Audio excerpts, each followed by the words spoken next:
Here we go. Good. All right, so now we're good?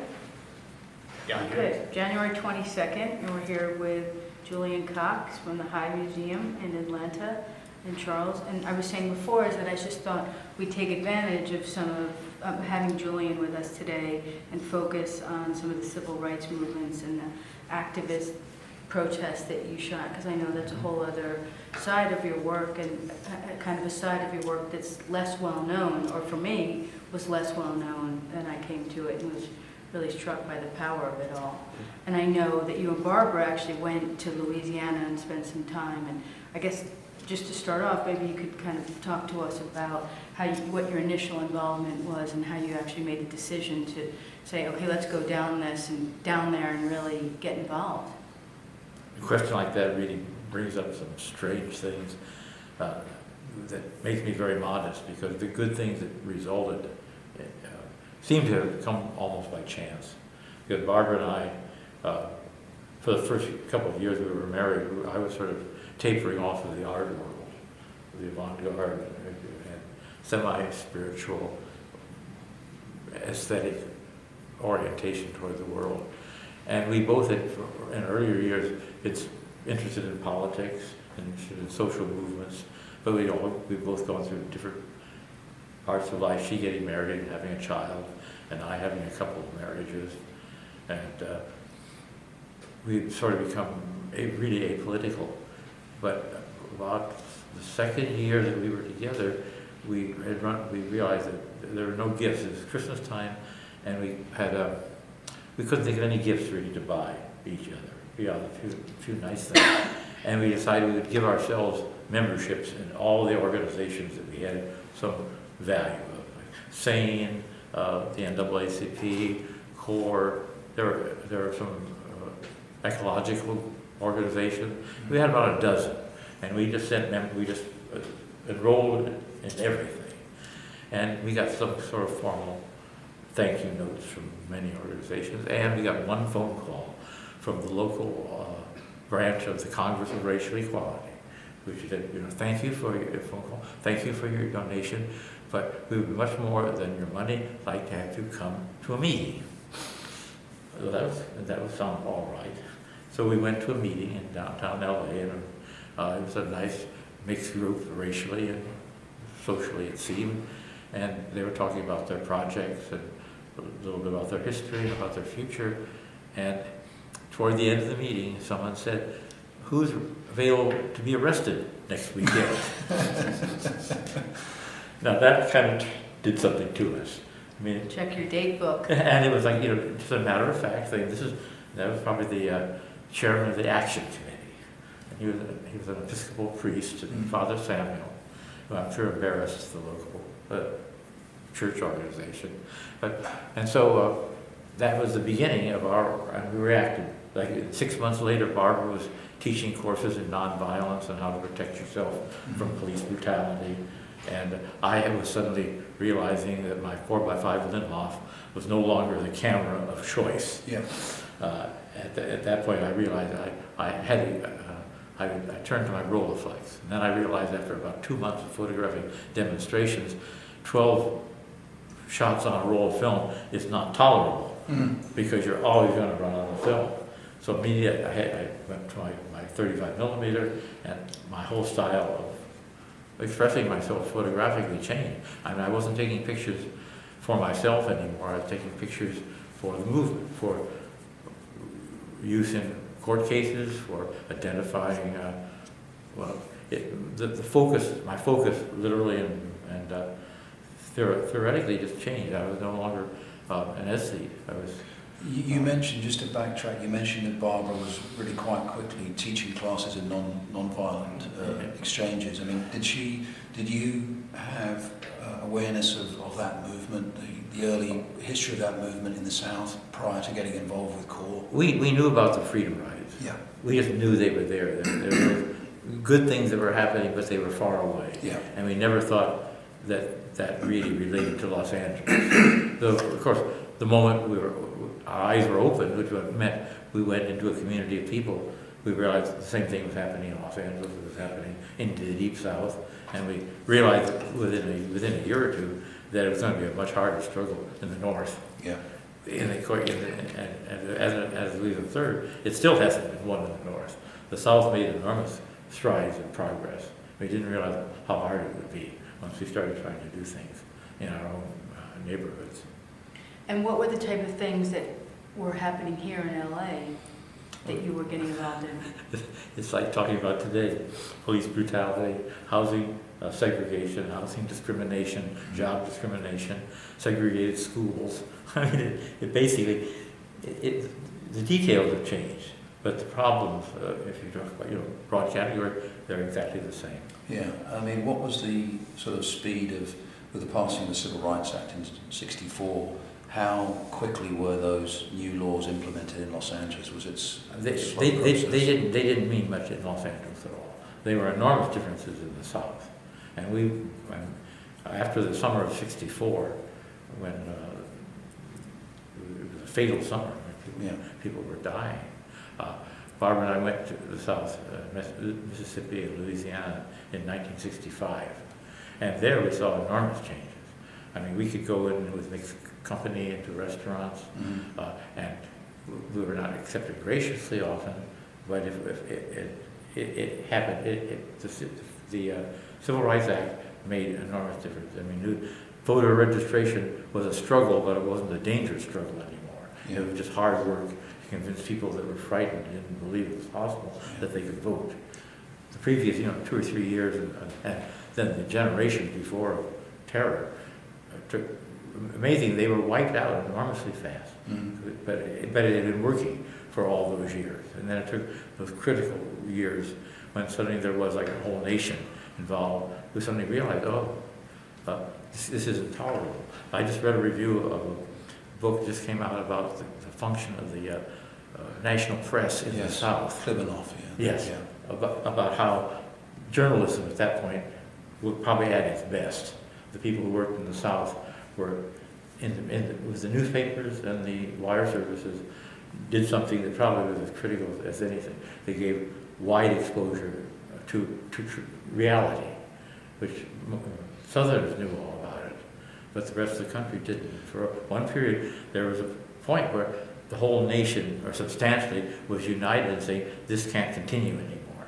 And I assume that you felt the need to contribute to that through the medium of photography to continue to make things known. Is that right? Well, we found out that's what we were doing, because each day it wasn't hard to decide what was the most important thing to do, given the options that were offered to us. Yeah. So we stopped going to as many art gallery openings. Mm-hmm. We stopped gradually seeing most of our friends. We dumped all of our drugs, because once you're dealing with something like that, you don't give the police any opportunity to sabotage you.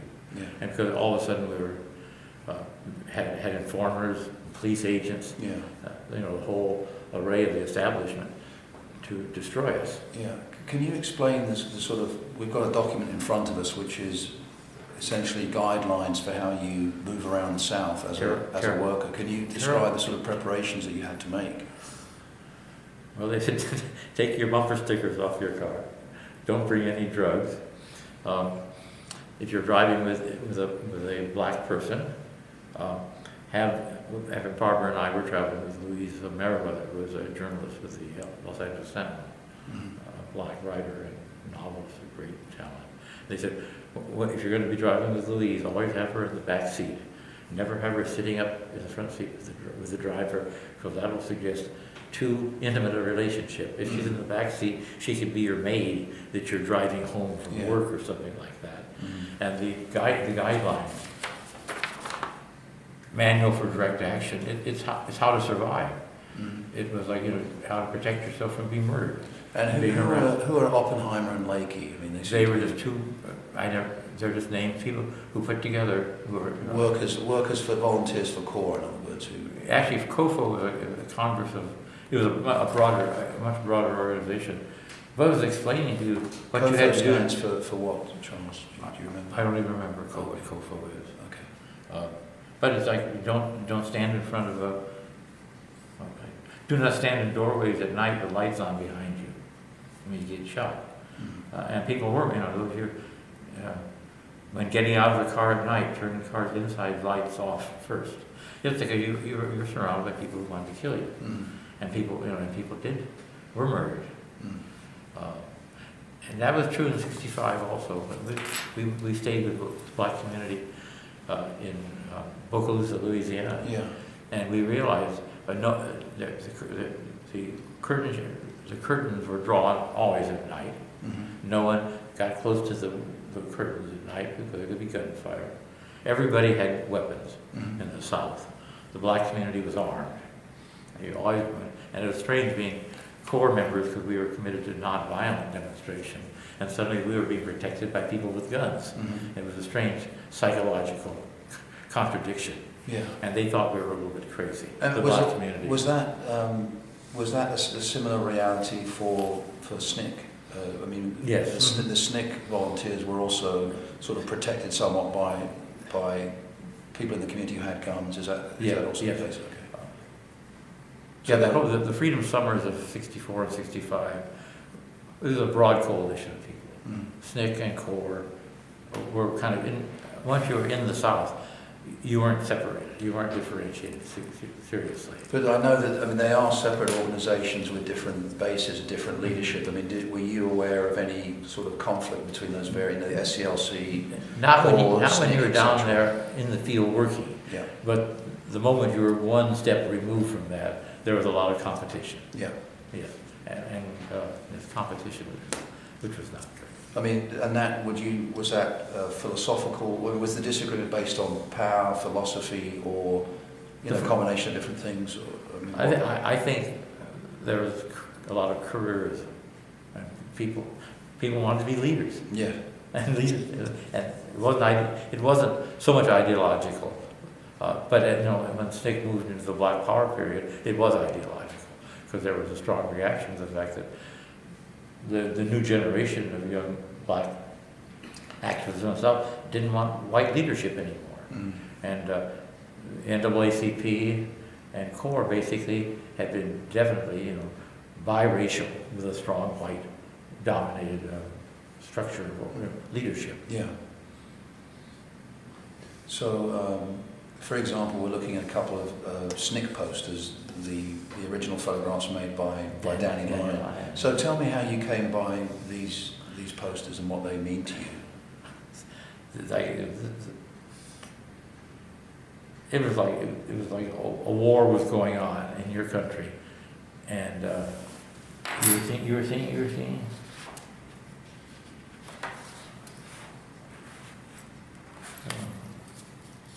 And here we're living in Los Angeles, without any,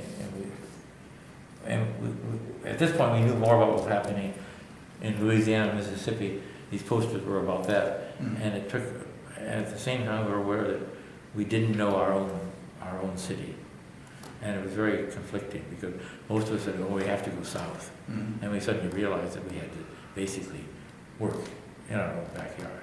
That Los Angeles for us had the equivalent, but at that point there were only a few people casually taking photographs of the demonstration because they weren't sharp and they weren't pointed. It was like a slogan that developed during the anti-war movement during the Vietnam War, which was "Bring the war home," which meant you had to focus in your own community and let the people in the other communities do their thing. You could support them and you could volunteer and you could go spend a month or two, but you could come home, and when you were home, you had the pointed struggle. And the civil rights movement really did start focusing in its local communities all over the country, north and south. So would you say that you're, in which context, the southern context or the local context, which context do you feel you were able to make more of a contribution to through? Locally, because we were here year after year after year, and there we participated. The white sympathizers would go south. It might mean that you were killed. Yeah. It wasn't summer vacation, and that's actually what did happen. Sure. But the local communities were the basis of what actually made things happen. Make People things who were change. living there who would, week after week, month after month, demonstrate Yeah. and endure. So tell us why Bogalusa? I mean, there seems to be a lot of focus around Bogalusa in the work you did. Some very important pictures down there, and why that community?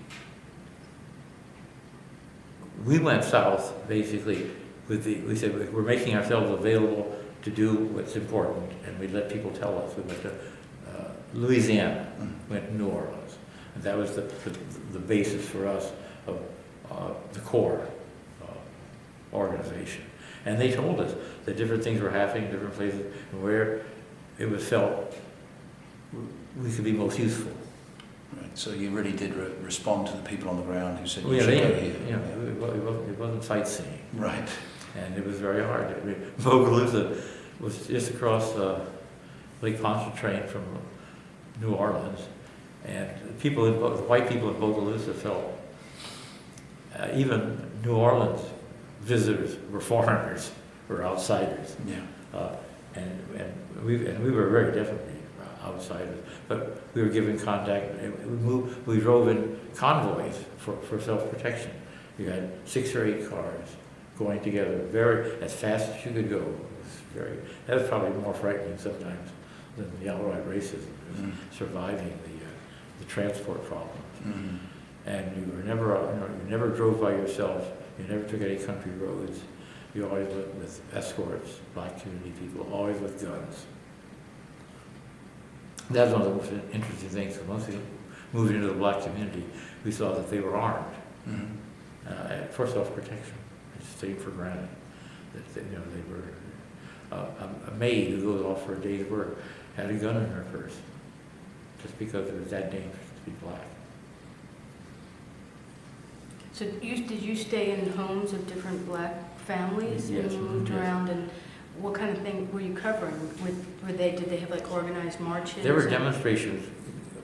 In Bogalusa at that point, there had been 6 weeks of demonstrations, and they had gotten more and more violent, and more and more people, and more press, and there was a series of 2 or 3 weeks where every week there was going to be a big demonstration, and everybody in the black community would participate. Not everybody did participate in all the demonstrations because people just weren't available, but this was there were going to be some big ones. There had been some violence a week or 2 before we arrived, and so it was really the flow of history. I mean, what was happening in the struggle that told us where to go and where to be. And you were saying before how it changed your style of photography. What, like when you would shoot some material, who would you give it to, and how was it used after that? Well, the first thing about taking pictures, I mean, you never set anything up. You may set up your position, but you learn to be agile, and you learn never to look a policeman in the eye, or never look another white person in the eye, because that created confrontation. You are just between reportage is just different than creating fine art. You know, you're not doing still lifes, and you're not looking for pretty people. You're looking for moments that you know are rare, and you have to do them fast. It was a completely different style of photography than I'd ever done before. And talk about, you mentioned that already, in Bogalusa there was a lot of press attention for this wave of marches that were there. I mean, how did you, positioning yourself in the crowd amongst the people, knowing that you wanted to make pictures that would tell the story of what was happening? I mean, how did you approach that in relationship to, knowing that there were other media outlets, whether photographers or people with television cameras there, also covering this event? I mean, that presumably was a new experience for you. I mean, I was aware of it, but it wasn't challenging. And there was one kind of amusing bond that created. Anyone with a camera was a friend of anybody with a camera. And I remember the conversation with FBI photographers, conversations with really rank amateurs who'd just come down for a week to take pictures from New York. Yeah. everybody was comparing equipment, Mm-hmm. and everyone was like, how do we keep from being hurt? Mm-hmm. And how do we keep from alienating? And should we stay on the white racist side because we'll get special pictures there? But if we're seen being too friendly with the demonstrators, we've given up that opportunity. Mm-hmm. I can remember having a lot of conversations with the FBI as to the best equipment. And I remember especially at one point they said, you know, that camera. I probably had a Nikon, and they said there was another. They had. I can't remember what they said. These cameras will take more punishment than the Nikon. Yeah. Like we put it up as better protection. Yeah.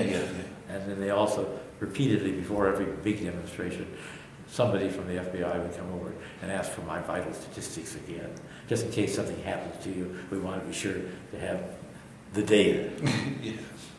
So, but what about? I mean, And most of the photographers who were sympathetically covering the demonstration, and everybody, well, practically all the photographers, we all had our outlets. Mm-hmm. I mean, I met a lot of very marvelous photographers, and they were working for picture agencies, or they're working for the networks, and I was working for CORE. So basically, what I was doing was making my pictures available to CORE for their publicity. In the same way as that Getty wasn't, Research and that wasn't a terribly big outlet because they didn't have a giant PR system. So basically, I went home at the end of every big demonstration with hundreds and hundreds of photographs, which was up to me to find the best way for it to be utilized, which was new to me too. Yes. Because as the photography I've been doing before, I wasn't promoting it. I was just sharing it with people. And all of a sudden, I had to learn about picture agencies and newspaper deadlines. Yeah. And was the given what you just said, I mean, where was the family sort of income coming from? Was it coming through Barbara's teaching or other work you were doing at the same time? well, no, actually, at this point, I had like sort of a summer leave from the Charles Eames office. Oh, I see. I've been working there for 2 or 3 years. I see. And they knew exactly what I was doing on my spare time. Yeah. And when I came in at 2 a.m. to use the darkroom, Yeah. they knew what I was doing. Yeah. And there was a funny I'll never play there because I worked in the darkroom primarily. Sometimes I went out on assignment for one or another of the Eames office projects.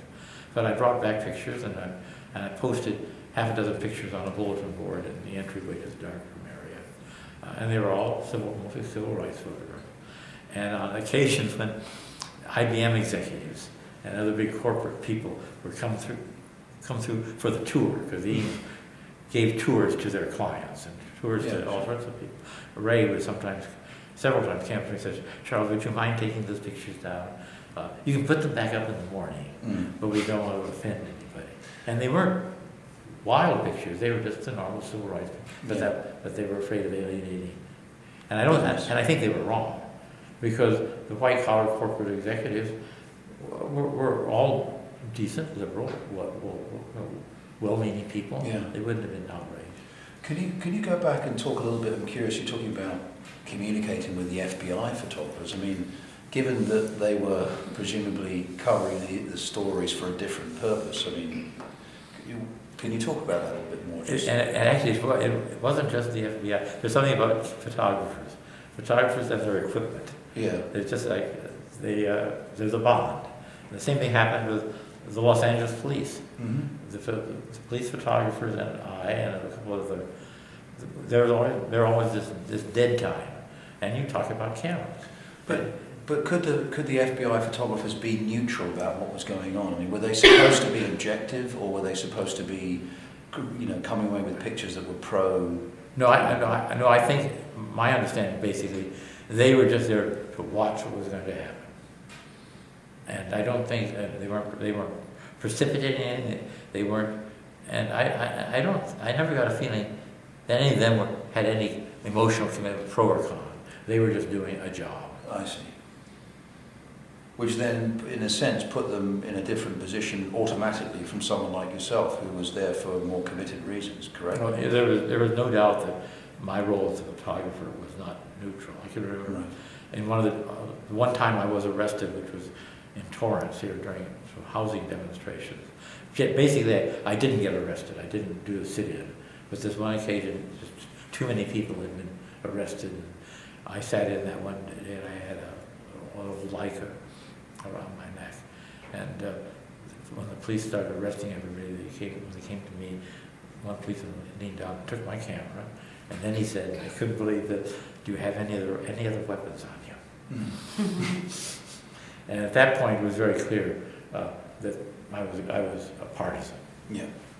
And I can remember being attacked by real estate lawyers in the middle. I would stay all night when there was an all-night demonstration, and the local press would go home. Mm-hmm. And it's like 3 in the morning. That's when the police would come to break up the demonstration, when there were theoretically nobody there. And so otherwise, very respectable lawyers would try to grab my camera, and I would say to the police, it's kind of like very strange. I'd say, officer, this man is assaulting me. Yes. So what? Yeah. And then I'd see the same attorney a week or two later in court. Mm-hmm. And he'd look at me and he'd be proper, and he was in shirt and tie, totally. And then I photographed him behaving like an ape. Mm-hmm. Yeah. Very strange. Yes. And the basic taunts of the, and this is a segregated housing problem here. The basic taunt of the photographers who were like civil rights photographers was tried to insult you by saying, you probably don't have enough money to buy film for your camera. Mm. And we're like, where did that come from? Mm-hmm. What kind of political insult is that? Yes, yeah. So how were the photos that you were shooting at that time being used? You were saying that you had to be the one to kind of go through, pick the best images, and then would you give them to some of the core representatives, or would you actually work with some of the news agencies? And Well, can you just kind of tell us a little bit about how they the were material got out there? they were not well used at all. I mean, I didn't have any national others, and there were plenty of photographers who were working for the big agencies, Yeah. and got their pictures placed in the important people. But you were providing pictures for LA Free Press and local newspapers. Yes, and I actually had connections with the local newspapers. Yeah. And sometimes I'd go right from a demonstration. They say, bring your film to our darkroom, and I go into the newspaper office. They develop the film, and sometimes they put it on the wire service. Yeah. If it was especially interesting. Yeah. So predominantly, therefore, it was a local. Your work was being used in a local context. Yes. In And then when people started writing books, my photographs started appearing in the books. Mm. But they weren't like news photographs. They were almost like semi-historical, because they were from like 2 years previously. Mm-hmm. Now, I didn't have any professional outlets, because I didn't come from a world where I was a freelance, self-supporting photographer who would normally have all sorts of connections. Yeah. And I mean, I got them through the course of years and years of just having my pictures appearing over and over again in different places. Mm-hmm. But so basically, what you're saying, at that time, you were really working very independently of the whole of that structure. Yeah. Do we want to look at some of those images that you pulled? Yeah, I mean, maybe these, because these relate to Los Angeles now, and I think... we have these from Louisiana. Yeah, sure. Why don't you do those first? It's chronologically, I think those are first. Okay. Julian, if you could just slide these two over to Sure. your right side.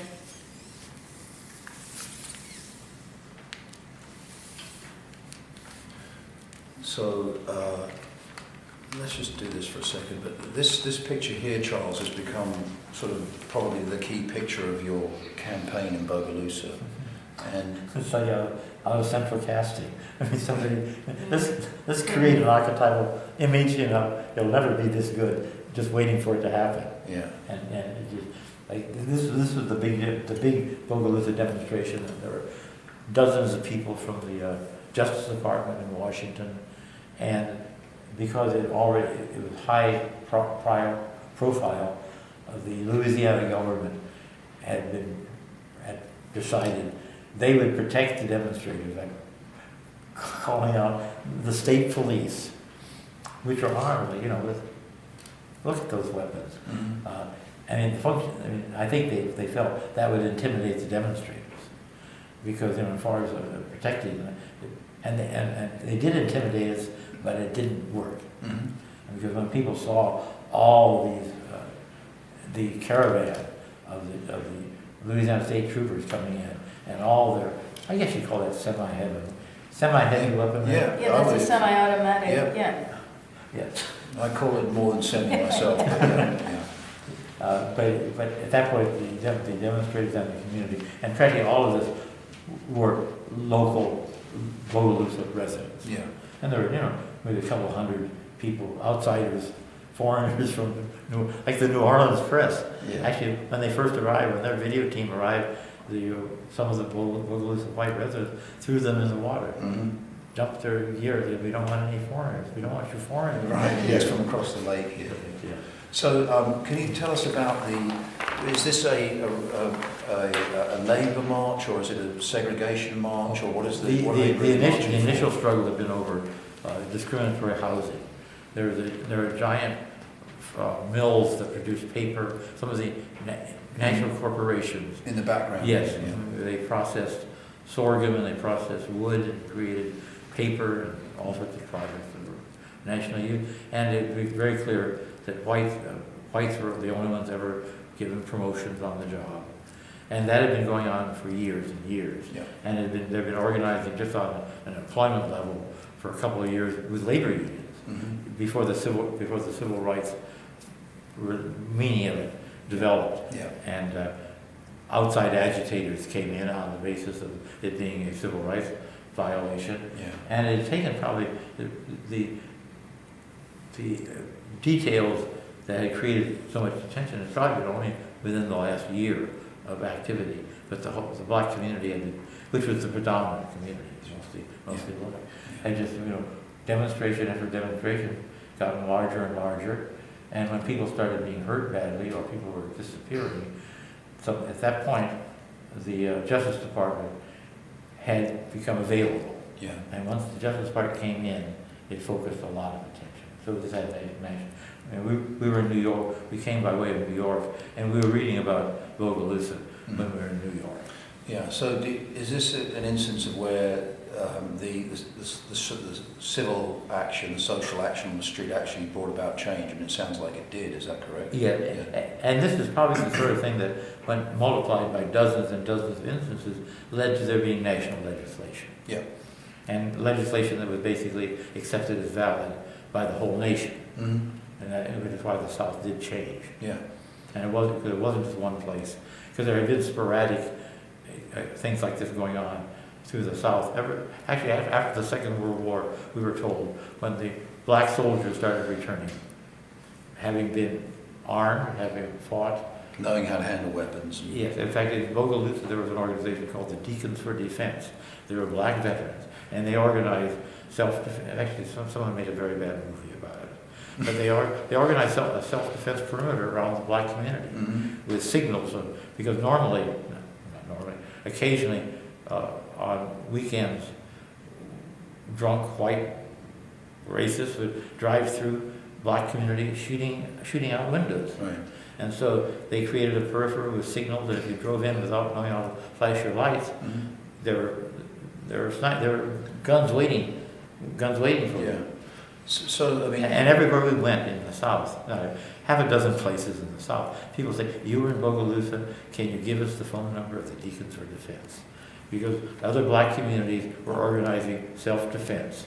And then, of course, that left us totally ready when we came back to Los Angeles, just 2 weeks before the Watts Uprising, mm-hmm.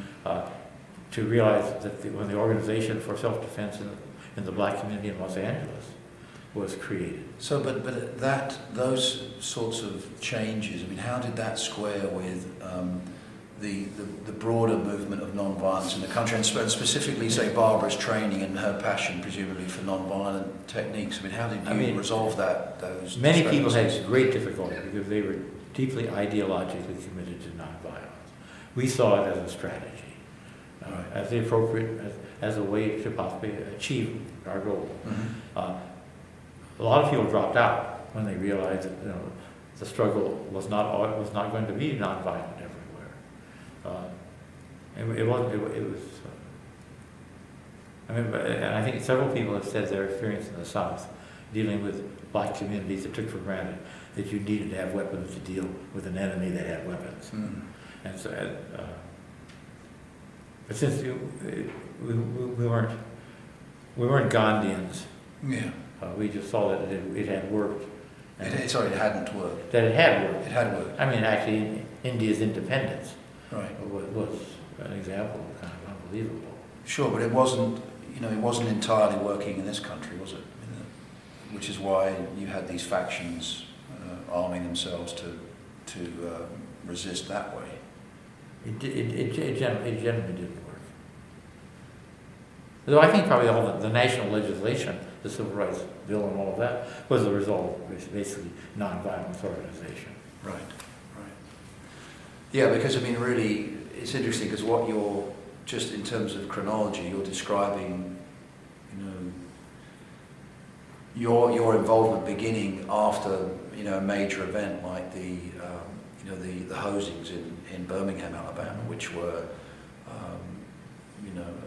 already King had been active for several years, traveling across to the South especially and speaking the words of non-violence. And so you're saying, but by 64, 65, that's in a sense on a slippery downward slope. Well, what could be achieved that by those means had been achieved. National legislation had been, and probably the first 2 or 3 years when the freedom rides, the bus rides, it did not look like it was working. I mean, they were being burned. There were people being paralyzed, beaten badly, and it didn't look like anything was happening. Yeah. But it took a couple of years of people continuing that sacrifice for it to work. And what it did, it worked with national legislation and a big change. But it didn't affect the basic quality of life in the black ghettos anywhere in the North. Well, it seemed like there was always kind of a combination of people who were, subscribed to the acts of, nonviolent, and then there was always other people who, had other ways of dealing with it, and those two things were happening concurrently. They were, and people sometimes were just very pragmatic, what seemed to work. Yeah. But mainly when we came back from the South, we noticed a lot of people realized that what had happened in the South wasn't going to work in Los Angeles or Detroit or wherever it was. It had gone as far as it was going to go. And basically my feeling was that there has not been a strategy to work. Well, maybe we can use that to segue into the other photos from Louisiana. Was there anything else you wanted to look at and then just go to the LA stuff? Yeah. Or did you want to go, Well, I'm going to duck out a bit, so Okay. you can do as you wish. Okay. I don't want to break the flow. let's look at the other few things from Okay. Louisiana that we've already Absolutely. pulled there. And were the things from Los Angeles, Julian, things that you wanted to cover too when you came back? Yeah, absolutely. Because then we can go through a few other. This is Jim Marshall's photograph. I happen to get a lot of pictures from people. Okay. People that I had met in the South. Yeah. And sometimes someone like from another Corps office would send me all the things they had. But this is. But I mean, I'm familiar with that. That's the rural South. Yeah. And that basically hasn't changed very much. But it's interesting you should mention this is by another artist, because these are, I mean, you're much more aggressively commenting on the community and the relationship between the authorities. But I took pictures. You did pictures? I took pictures just like that. Empty, dirty row houses. Yeah. Is this? This is in Bogalusa. This is one of the big demonstrations. And this is one of those Louisiana State Police keeping the peace. Yes. Walking down. Now, this is Protecting himself from that. this is the black community. Yeah. I mean, there was no threat from the black community. The demonstrators were all disciplined. It was the whole community, mothers, children, grandmothers, everybody.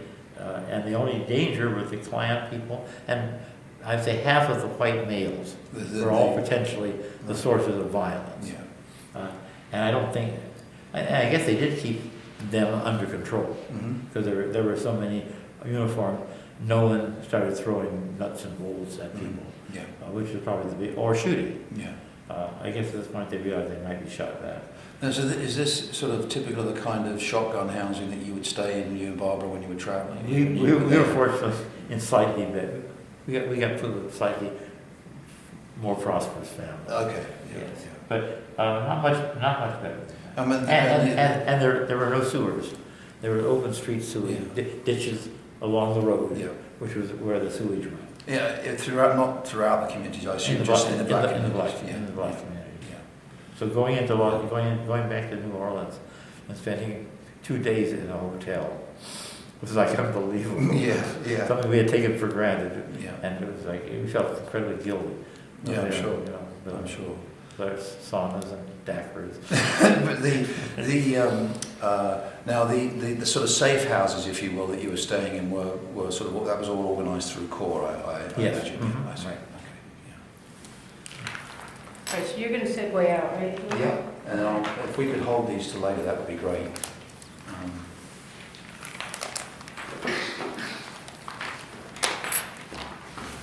I'll be back as soon as I can be back. Thank you, Charles.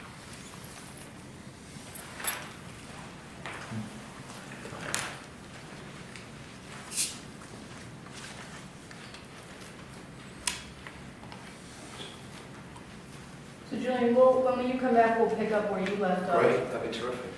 Thank you. I'll try and be as quick as I can, do about half an hour. Okay. So you stay for, Oh, so you're going to Yeah. change the tape, right? Is that what we're doing? Yeah. This one's still, should have like a minute left, a couple minutes.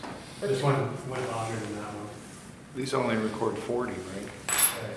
This one too, Okay. it's on DV. This was Julian going is over. good. It's so great. It's